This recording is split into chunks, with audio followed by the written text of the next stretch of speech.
Absolutely. Well, yes, I love, I'm not even used to calling him Dr. Brown. I knew him from middle school on. Wow, But wow. he has been Mm, a just an icon in terms of health and wellness and compassion for the community. That is what I love about. And we all do. He's got many friends like me, but I'm one of them. I'm not one of those tacked on. And, yeah, I know him. yeah. But Yes. I know him well. So thank you so much for letting me know that he's connected to you too. Yes. So, Dr. Brown talked about his relationship to medicine and how he knew early in life that that was the path that he wanted to travel. He dealt with allopathic medicine as a gastroenterologist for a number of years, and then he discovered that there might be some merit to dealing with things in a holistic way.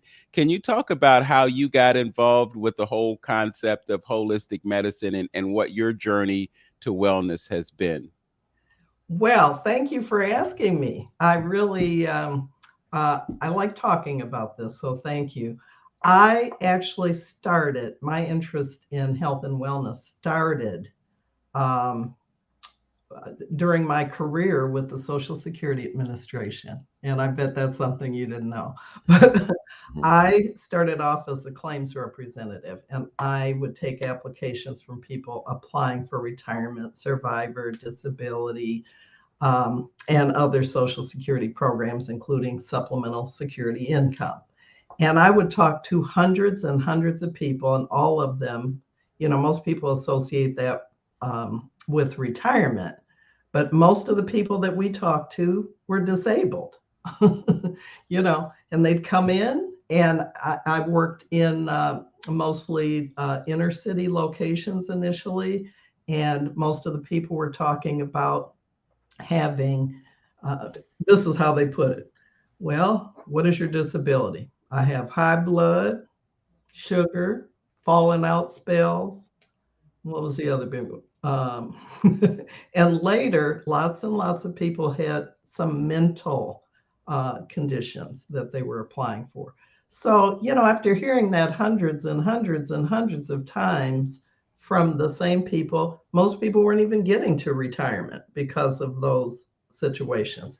So that kind of planted a seed in my mind, I believe, because I continued and I had a very full career, and I ended up leaving there as a senior executive.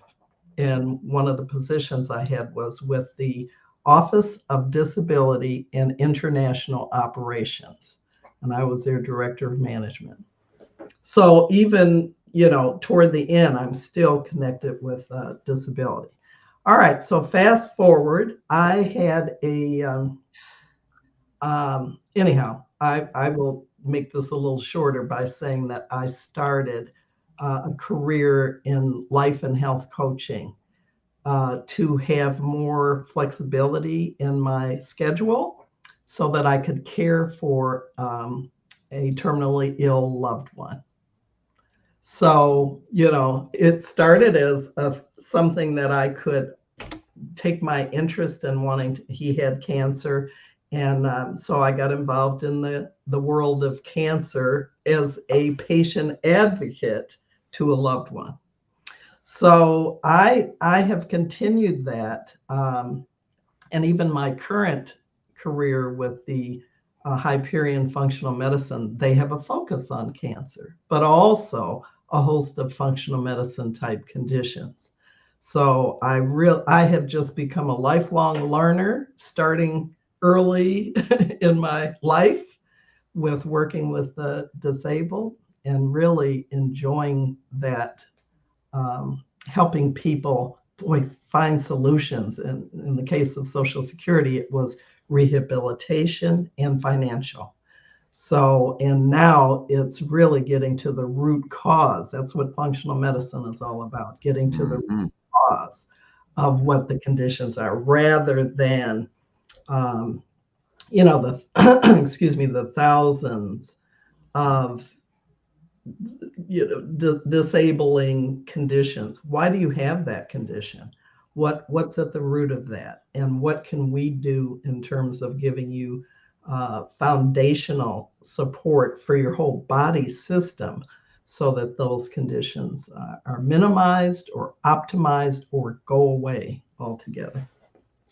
You know, it's really interesting when you talk about getting to the cause of certain situations, because when we talk about allopathic medicine, the solution in that paradigm many times is, if it's not working, take it out. So if the kidney's not functioning properly, take the kidney out, replace it.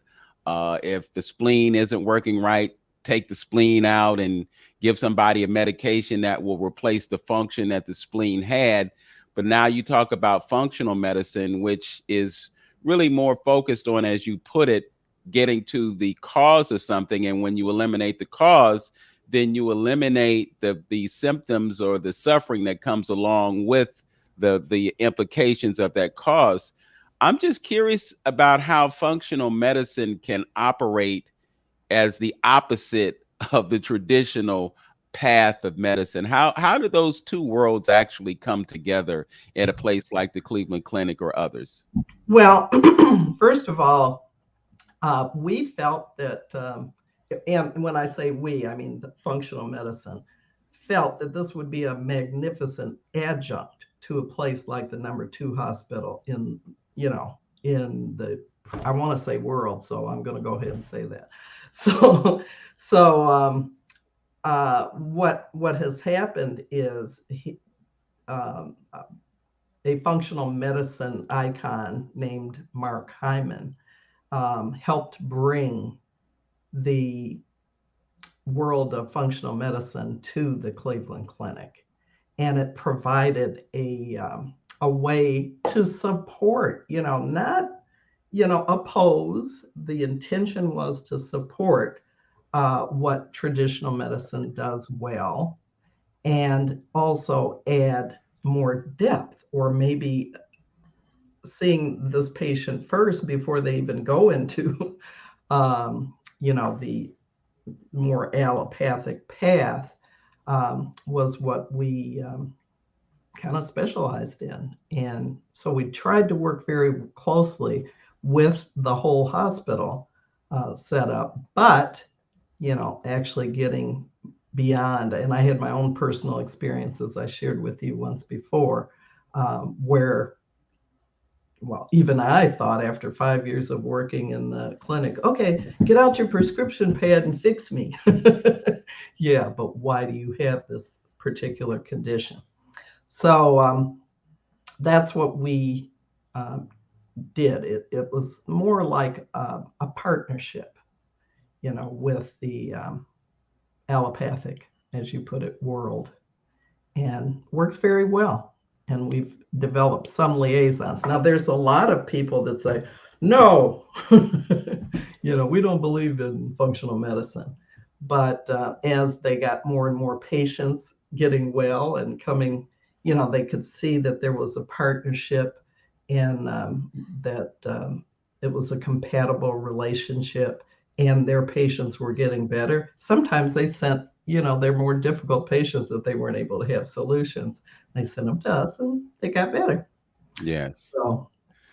So we've had conversations before. I've been privileged to have you on other programs, and I recall you saying that there came a point in your life where you had to take advantage of functional medicine. Can you talk about how functional medicine actually rescued you? Yes, I will, because I was working there, and all of a sudden I was like very fatigued, and I also had like essential tremor, and I had some brain fog that was going on. And I said, well, I've been working a really long time, so maybe that's what's happening. That's the new me, my new normal.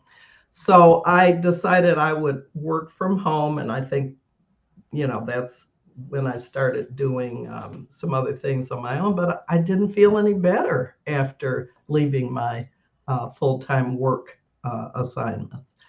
And so I said, I'm going to get a workup in functional medicine, because I kind of felt like, well, maybe it's kind of a blood sugar balance issue, or maybe it has something to do with who knows what. Maybe I'm developing Alzheimer's or something.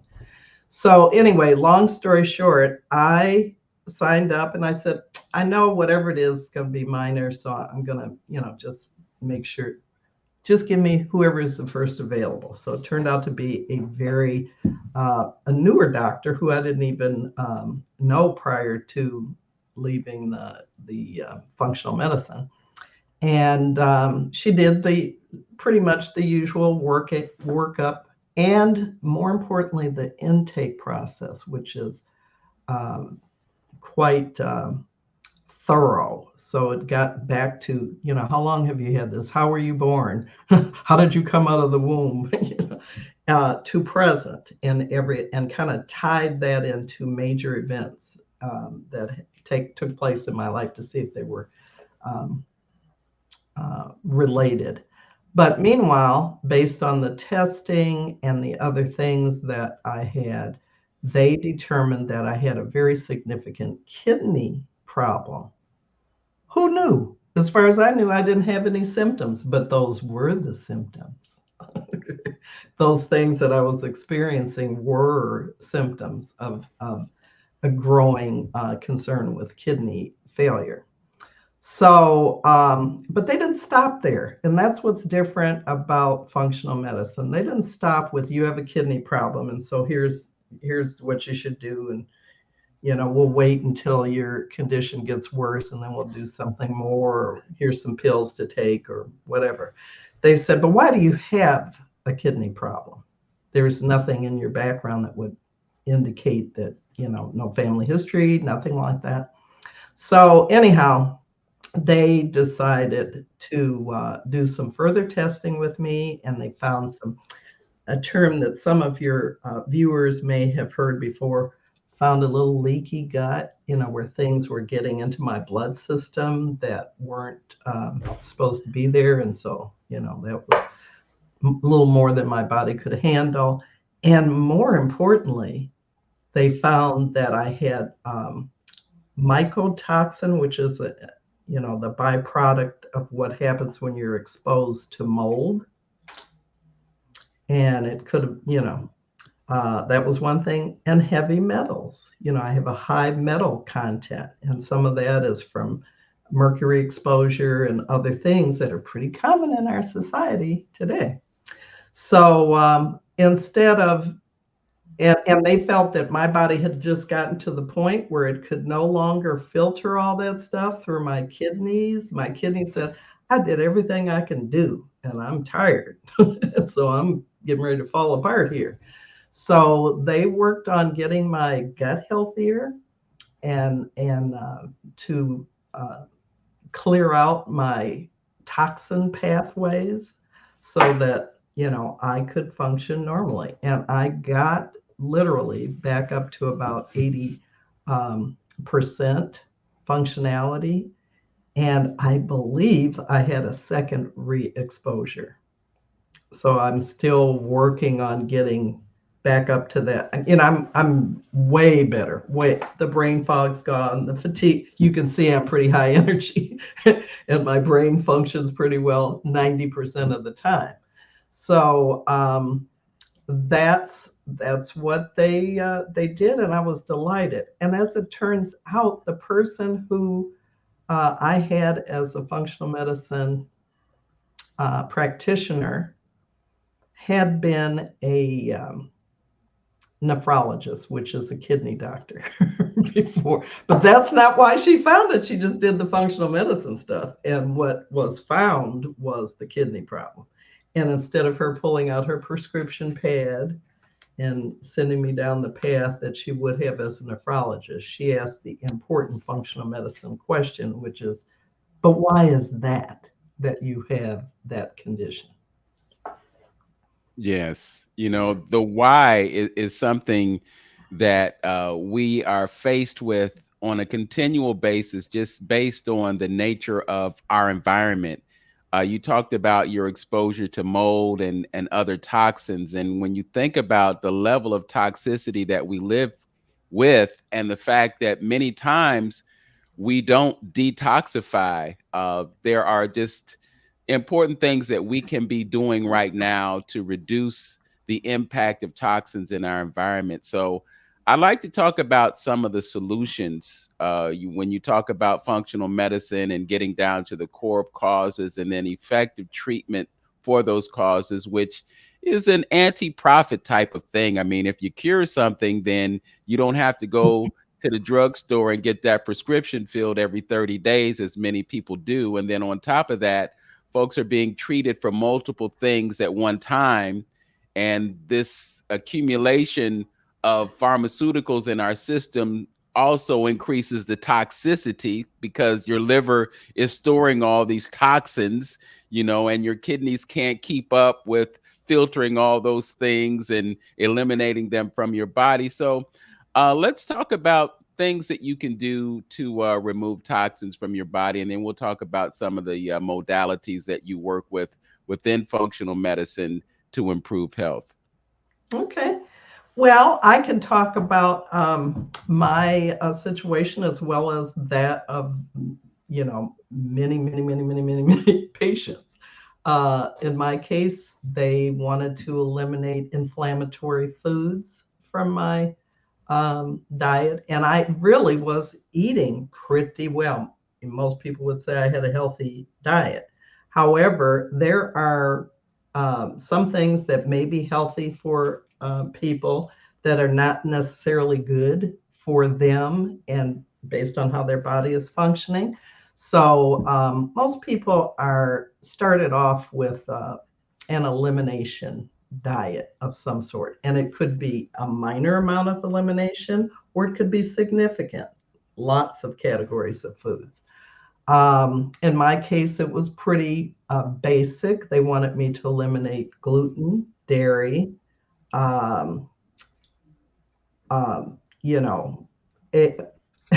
eggs, pork, beef, just as because those foods tend to be inflammatory and problematic for most people. They have a high degree of potential for inflammation for most people. So they have you eliminate all of that and more for a couple, 6 to 8 weeks. And at the end of that time, they have you do the most important thing, which is reintroduce those foods that have been eliminated for, one at a time for a couple days, just to see how your body, which is now kind of cleaned out and back to basics, and see how your body reacts. And the most amazing thing, none of the things that they eliminated for me, dairy, cheese, eggs, those meats, soy, a few other things. Absolutely. Prior to that, none of those foods bothered me. But once you're cleaned out and all these, your body's spending all kind of time beaten up, trying to get everything functioning, trying to deal with stuff that really is toxic for them, your body at that time, what they end up doing is, they go next door where they're eating burgers and fries and drinking Cokes. And, they gotta try and help them out till their systems fail as well. So when I'm all cleaned out and I start eating, like the first thing I wanted to reintroduce was eggs because I missed them.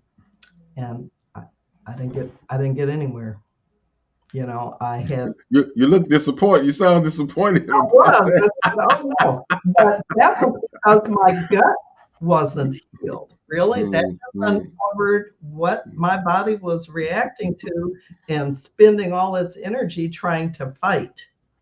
So it was trying to fight those eggs, and I said, "Oh no, I've been waiting for 6 weeks to have some eggs."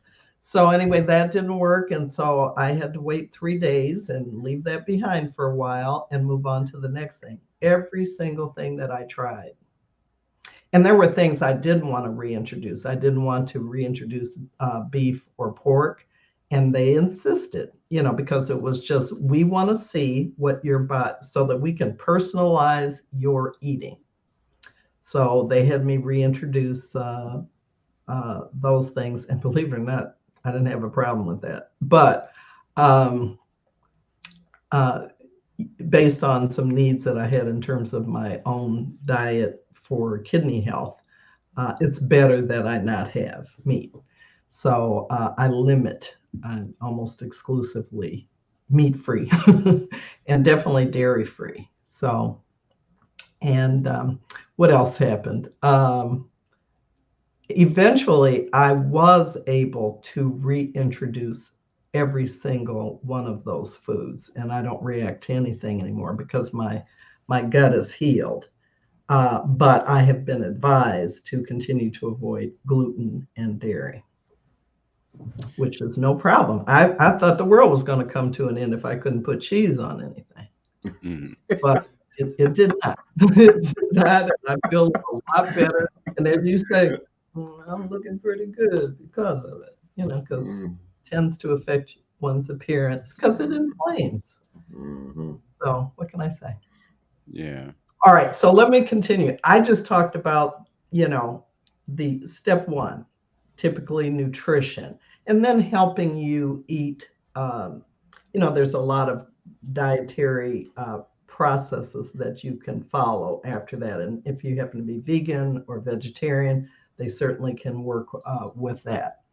The other thing is to look at what you're doing in terms of exercise and movement, which is very important to almost any condition you might have. And everybody's heard that.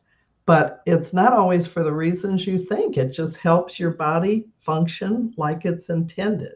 It also helps you get better sleep, which is critical to good health, is getting good sleep and 7 to 9 hours. And, optimally, the right 7 to 9 hours, like not, shift work is not the best thing, but we certainly can work with you if that's what you do. And a lot of people in greater Cleveland are shift workers because they work at hospitals, industries. So that's one of the major things that I do is help people combine these foundational lifestyle factors and to give them give their body optimal health. So the other huge thing is helping people reduce stress from all sources. So, and most people say, well, I can't. My life is just stressful, period. Yes. So we help you find stress relieving activities that help you to keep your body in balance. And boy, is that critical because you have stress beyond what you think, the relationship stress and the job stress and the, kids stress and school and too much work. You have physiological stress. Well, imagine what was going on in my body while I was trying to figure out, well, I'm plugged up, my systems aren't working well. I'm not flowing, so the body is like beating up eggs and cheese and and work and relationships and everything else. So you literally have to be doing something every day to pull some of that off. And that's that's like a really huge thing. And get in touch with those relationships. Those things that aren't going well or are going well, or you're being walked over or treated badly. Yeah, you're being affected by someone's toxicity. In order to remove that toxicity, then you need to consider reconfiguring your relationship in order to adjust. I want to talk to you about something that you just mentioned, in that you were encouraged to reintroduce things that could have been problems or not problems. And as you characterized it, there might be folks out there that are thinking, well, I can give up those things for 6 weeks and then I can heal my system and then I can come back and do those crazies again. I'm curious about where you are now, and that you said that you do have an ability to tolerate those things. but do you eliminate them, or do you continue to do them? Because the point of this question is, do you fully embrace a plant-based diet, or are you telling folks that they can, they can cheat, or they can do those things and still enjoy a certain level of health? Well, as far as me personally, and one of the things that I want to emphasize is that anything that you're doing needs to be personalized. Like, um, there are certain things that you absolutely that are no go, and that's why they do the elimination and a reintroduction. They're just no go. Don't do it. And mine is dairy. Don't do dairy. Done. Anything else is kind of optional. But because I have a kidney sensitivity, protein from meat is kind of less desirable. I have been told that I could have meat on a limited basis, but with the idea of watching watching my kidneys decline. So I'm kind of opting to maximize the vegan totally plant-based and go a step further and be vegan. So that's kind of where I am headed. It's not that I absolutely never have anything, but I found that the only reason I was enjoying, quote, meat was because of the salt and pepper I could put on it. Mm-hmm. And if you're limiting your salt intake, it just didn't taste good anymore. So, and then when you start doing that, you become aware of the fact that that's just your body screaming for things that aren't good for you. Like you get up in the middle of the night, well, I need some people have a sweet tooth. I don't, but I have a salt tooth. And my body can find go into that. Even take a bite. So when and of course that isn't good for my kidneys. So to get off me for a moment, the the rest of the world needs to be personalized like that. You heard me say, I got a little kidney issue, I got this, I have a salt tooth, so we got to personalize it for me. And I didn't have, because I've been preaching this for so long, I didn't have any problem. They had a fight with me to get me to reintroduce foods in general. I was doing so well on not having that stuff. My energy was back, and my numbers were like really going up and doing well. My kidney function improved from like 40%, what they call EGFR, to 66, which is well back into the normal range. And I said, whatever did that, I don't want to mess it up. But they wanted me to find out so that my diet could be personalized. And I haven't lost any ground by reintroducing some things like gluten to a certain, just a little bit of that. I'm not going hog wild on it, but that stuff stays in your system. So that's something I would eventually like to rule out. And I do a lot of that. Like my noodles and things like that are made from lentils. Mm-hmm. And, I use vegetables for my spaghetti. So that kind of thing. And the more that I will tell you, because one of the things you were hinting at as you were talking is, well, people, boy, okay, I did my 6 weeks, I'm good. Back to the burgers and the fries and no. Then we get at what is the person's why? What do you want to achieve in terms of wellness and health and longevity? And why do you want that? Do you want that so you can see your grandchildren grow up, or because you want a second, third, and fourth career like Yvonne, or what is it that is motivating you? And so as your health coach, I get into your head about those things. and I connect, that desire for those chips to your desire to spend a long and healthy life.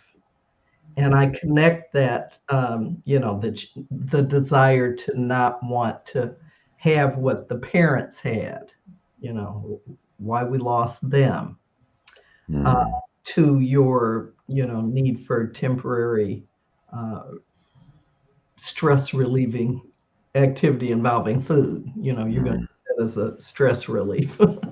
So, or all that alcohol, as going to send you down a road. So we connect that. I don't force you to do it. I help you see why you want to do it.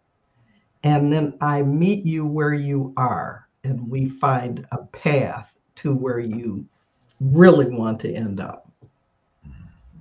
I see. Mhm. Brother Antonio, Oh, I yeah. know you got something that you want to ask her or tell her. So jump right on Absolutely. in, brother. Absolutely. Yeah. Again, first I like to say either about the allopathic method of doing something. I have to say that I'm not all in to their approach as far as the body is concerned, because it seems like the more and more I learn about the body, the more and more it seems like they tend to not to um, approach wellness in that particular Mhm. way, and how they look at the body, how the body functions, and I'm just making a statement in reference to that. How they look, how everything is interconnected with everything, and I guess one of the questions would be about extraction. They tend to want to quickly extract something, and that's related. Oh, just take your spleen out, or take your tonsils out, or take this out, or remove that.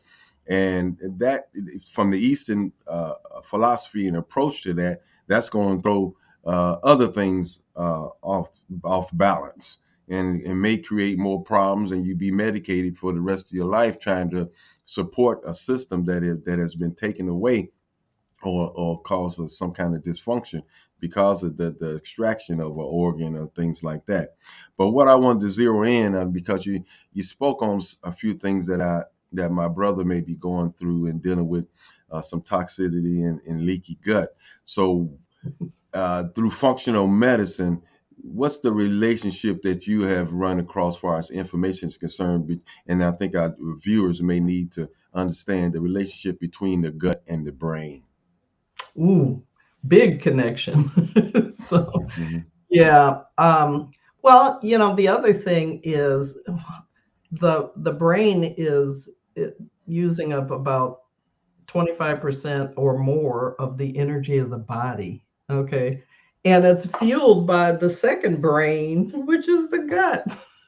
Mhm. So, that's your second brain. And that's where everything goes in and right down there. And then it goes back up to the brain. So if you can get that gut working like it's supposed to, then the brain is going to cooperate and follow. So a lot of the initial information is actually coming from your gut. Mhm. Mhm. Because of, I guess so. Could someone find themselves chasing their tail with symptoms if the gut system and bacteria is not correct? Because it can cause the brain to, I guess, to go through so many other different things and cause so many different symptoms in your body, and you trying to figure out what it was, but the origin of the problem is the gut. Absolutely. And that was the case for me. Remember what I said about brain fog? And I was being nice. Mhm. Like Mhm. I Mhm. could let's see, what is that word? It's got leaves, and it's got branches. And what do you call it? Oh, it's a tree. Okay. Mhm. And sometimes it would be the following day that I would come up with what the actual word I was trying to find. And that was just ridiculous. So, and where did that come from? My leaky gut and my exposure to toxins. Mm, So, mm, mm, mm. all right. So, and as that situation improved, so did my brain. Okay. And Wow. that's why it's so important. People think they associate things like Alzheimer's and cognitive decline with the elderly and so forth. But that stuff starts early in life. And it starts with the very types of things that you're talking about, having a fully functioning body and gut, fueling the brain. So, Just one other thing. I just want to jump in and say one more thing about just health and how I think I don't know. I just think this is a day and age where I think people need to be more in tune and take the time out to really know how their body works and function and operate, and not leave it in the hands of other folks. Because through my studies and research, and I used to sell herbs, and I used to be a iridologist, read eyes and things like that. And you find out, for example, like, you may not immediately want to treat a fever by depressing it. And your body is going through something by raising its normal body temperature to fight the bacteria. Little tidbits like that I Mhm. think, common everyday people should know about the body and how it functions, rather than running to the store, getting some medicine right away. Kind of keep your eyes on things and understand it. Or even like your tonsils. Your tonsils back in the day, they were so quick to just snatch your tonsils out. But that's part of the lymphatic system that is doing its job, because some kind of toxin that you are ingesting in your mouth, and your tonsils is trying to take that up, and then they swell up, and back in the day they want to take your tonsils out. So I think it behooves people to really get into this thing, and learning how their body functions and how all the organs interconnect with each other. And it might come to a day where we might have to start growing our own stuff, and herbs and everything else, because medicine might be on another page. Mhm. Well, that's interesting. I love your example, about that uh, fever Hmm. situation, because sometimes, and I have to. That's a really good example of where the right practitioner, even an allopathic, if they've got life in perspective, they studied all this stuff, but they don't always have it put together in the same way as a functional or integrative practitioner might. But they know about that. But, being able to do it in 7 to 15 minutes and come to the right conclusion is not always available to them either. So I'm not defending that, but I'm saying that's an excellent example of how the body is so amazing, and understanding more about it. And little by little, believe it or not, I really, because I'm in the functional medicine kind of side of things, and I'm, in all kinds of groups of people who are thinking this way, there are more and more people coming around. And even as we speak, my next door neighbor has a giant garden. And one of my other John F. Kennedy friends um, has a whole community garden set up. It's a little bit outside of Cleveland, but he has to try and help people have real food and Yeah. organic. And that's the name we had to give food, because that's what all food used to be, was organic. Now we got to have a name for it. That's organic and it costs more. That used to be free. That was the free stuff. It was what we grew in our backyard. That's organic. Okay. Yeah. So my It next door neighbor has a garden, and he has what I call the pandemic babies. He has two pandemic babies, and one of them is now 2.5. And she's out there watering it. She got her own can, and he's training her to be a little farmer in the suburbs. And I'm sure when the new baby, who will be a year next month, the new baby, I'm sure she's going to be right there with it. And they're going to there'll probably be a third baby, just building a new health tribe. So a lot of that is going on. you're hitting everything at just the right time, and even your history of herbs and that kind of supplementation that you were talking about is coming to its peak right now. So I'm encouraged by where we're headed. Even the people, they're doing more nutrition. We've been criticizing doctors for not having hours worth of nutrition study and that kind of stuff. And I know plenty of people that now are functional medicine, like dietitians and that kind of thing, that are training physicians as part of their, they're going to, those young doctors that really want to help people, they're hearing all this stuff and they're wanting to be a part of it. And there's plenty of people that are opting to take their physician training and become health coaches. Think about it. They're getting ready to, I got to hurry up and get my stuff going because the doctors are going to take over, because they know that this foundational stuff in terms of lifestyle medicine is the of the future. Mm-hmm. Well, I think we're really seeing a paradigm shift when it comes to medicine, just because of the growing awareness of it. We have the standard American diet, and we've clearly established that there are certain things about that diet that cause problems that we have to deal with. And the only way to change the circumstances is to change the things that we're ingesting. We've also looked at how food has changed over a period of time. I mean, back in the day, when our ancestors were working in the fields and they had access to certain things that they could eat, they weren't corrupted with genetic modification and the pesticides.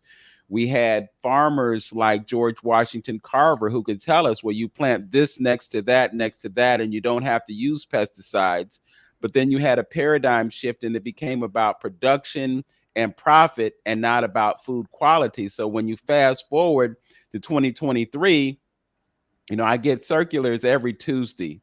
So I get something from Giant Eagle, I get something from Mark's, and I'm just amazed that when I look at these ads and I start eliminating all the things that I don't really want to deal with because I'm aware of the issues with it, there's not really a whole lot there to consume.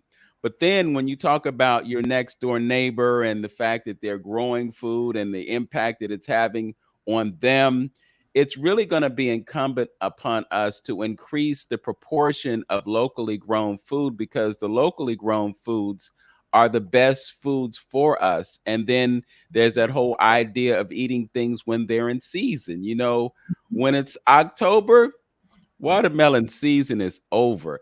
And no matter how much I enjoy watermelon, it's like, okay, well, I can't really get that watermelon. Number one, because it doesn't have seeds in it. And number two, because it's not in season, so it's not really appropriate for me to ingest. So, to your point, it's just really important for us to have a greater awareness of our relationship to food, the things that we should ingest and the things that we shouldn't ingest.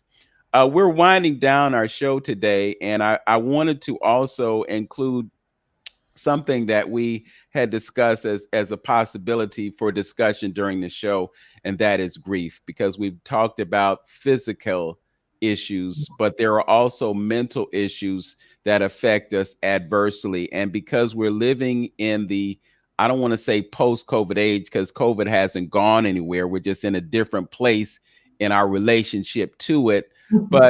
And this is purely anecdotal on my part, so I don't have anything to substantiate this in terms of statistics or numbers or whatever. But it seems like we're seeing folks exiting a lot more frequently than we did a few years ago. And the consequence of that is that we're having to process losing our loved ones or being not associated with them in the physical sense as we were before. You have a practice that enables people to deal with processing grief in our lives, and I wanted to give you an opportunity to focus on that. Wow. Okay. Well, thank you very much.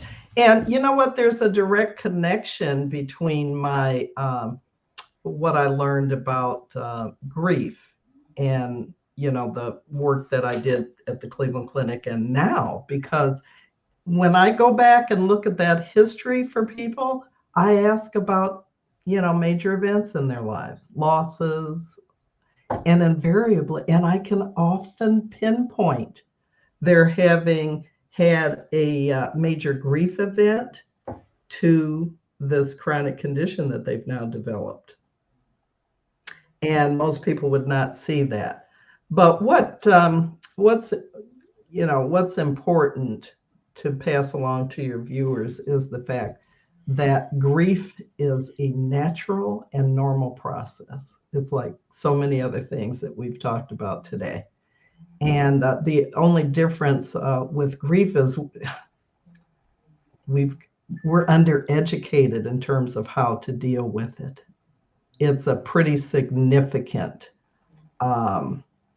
mental and emotional issue. It's an emotional issue. And very often there are all these conflicts that we have. Like when somebody dies that's been long suffering, with an illness, and they die, and they are, the feeling is like, well, now they don't have to suffer anymore. But the other feeling is, but I can't bear to not have them in my life. And how do you deal with that? You're happy for them in one respect, but you're sad for yourself and for the whole rest of the world because they're gone. So helping people resolve that, I got involved based on my own grief experience. I think I mentioned that my fiance at the time, had terminal prostate cancer at diagnosis. They determined that, they couldn't fix it. Okay. And he had weeks or months to live. So that's when I left Social Security and decided to be a life coach at that time. So anyway, long story short, I ended up learning a great deal about grief from taking a program called the Grief Recovery Method. And I became a grief recovery specialist, and I have found lasting value throughout my health career with helping people with grief. That's one of the major things that needs to be worked on in terms of helping people get back to health. So here's another point to that. People end up, when they're going through a grief experience, they go through things, what I call short-term energy relieving behaviors. That's like overeating and over drinking and excess spending and gambling and workaholism. And that's to kind of press down how they're feeling about the loss or the divorce or the job loss or the financial ruin and all of those things. And because we haven't been taught what we really need to do, which is complete the losses. And I learned about the grief recovery method and how to help people do that. So that's another thing that I do. And I have a recommendation for your viewers. There's a book called the Grief Recovery Handbook. And it's a workbook that you can work through if you're going through a loss. And you notice I didn't just say from death, could be a pet loss, whatever you've got. Go through the workbook and see if, working on it by yourself is helpful. And if not, then get in touch with, me or the Grief Recovery Institute and get yourself someone to work with you. So. Okay, well, that's a perfect segue into how folks can reach out to you. For those who are watching, I put the website on the screen and also your email address. But if you give it to the listeners so that they'll hear it and they could take advantage of it. Okay, so you can contact me by contacting the website for Hyperion Functional Medicine of Northeastern Ohio. So that's HyperionFunctionalMedicine.com. Or you can contact me directly by email at tohealyourlife@gmail.com. The number 2. Yes, the number 2. Mhm. Because there are listeners as well as viewers. Mhm. So the number 2 and then healyourlife.com. All right. Well, Yvonne, it has been a joy to have you on this morning, and we just barely scratched the surface. There's so much more that we need to share, and we will share in a future episode of 360 Info Network. So thank you so much for joining us today. All right. Well, thanks very much for having me, Vince. I appreciate it. And it was great to talk to you as well. All right. So don't go anywhere because we're going to conclude the broadcast, but I want you to stick and stay because Brother Hamtonio has some questions that we're going to have to take off air due to some other obligations. But just trust, we will be continuing this conversation soon. All right. Also want to take this opportunity to let folks know about the Multicultural Women's Health Fair and Empowerment Expo. It's taking place right now at the Huntington Convention Center of Cleveland. So you can drop in on the Great Lakes African American Writers Conference and get what you need from there. But if you have some health concerns, you can go over to the convention center and take advantage of what they are doing over there. It runs from 11 to 4:30 p.m. today. So if you want to connect with some information about health, please feel free to do so. Brother Hamtonio, we got about 1 minute and 30 seconds. Anything you need to share before we conclude? Yeah, I just gonna second that emotion. Go on down into the Multicultural Women's Health Fair. You know, it's featuring Cynthia Bailey. You know, this Saturday. You know, tonight is going. I mean, today is going on right now from 11 to 4. So go on down there. You meet Brother Robert Allen down there. So hey, enjoy yourself. Get some information. It's all about learning and like you said, you become a student all your life. You never stop learning anything. That's right. All right. And for those who don't know, Cynthia Bailey is one of the housewives of Atlanta. So you might just want to be curious and check her out. Also, before we conclude, I just want to thank our engineer, Tone Harley. Again, always the brother is dependable and he gets the job done for us. And we appreciate that so much. To those of you who are listening and watching, as always, know yourself, love yourself, be yourself, make today your best day. Peace. Peace.